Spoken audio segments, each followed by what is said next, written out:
سلام، من سپیده هستم. به کانال من خوش اومدید. بریم با هم دیگه یک کیک زیبا و خوشمزه درست کنیم.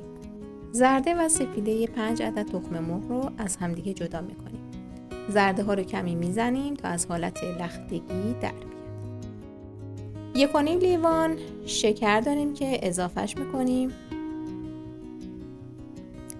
و 1/2 قاشق چایخوری وانیل. اونها رو خوب مخلوط میکنیم که کرم رنگ بشه. به این صورت. 1 لیوان شیر اضافه میکنیم و کمی رنگ خوراکی قرمز. هر رنگی که دوست داشتین میتونید استفاده کنید. این کیک رو من برای روز ولنتاین درست کرده بودم. سفیده تخم مرغ به مدت 5 دقیقه هم میزنیم تا حجمش 2 برابر بشه و کم کم به مواد کیک اضافه میکنیم. حدود 2.5 لیوان آرد نیاز داریم که توی 3 مرحله به مواد کیکمون اضافه میکنیم. اینم مواد خوش رنگ کیک ما. کف قالب رو چرب میکنیم، هر قالبی که دوست داشتید، و کاغذ روغنی میندازیم.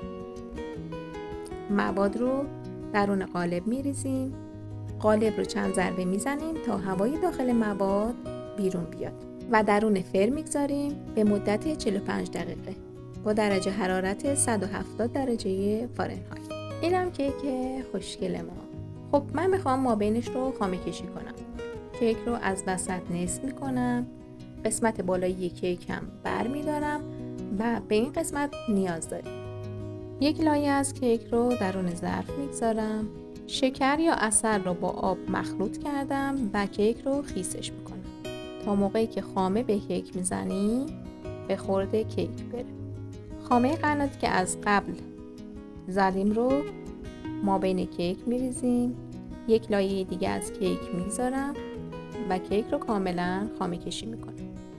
اون قسمت بالای کیک رو من به صورت پودر در آوردم و روی کیکمون الک میکنم. اینم کیک ولنتاین ما که فوق العاده خوشمزه و زیبا شده. امیدوارم خانمای خونه این کیک رو توی خونه درست کنن و در کنار خانواده از خوردنش لذت ببرن. ممنون که من رو تا پایان همراه بودین.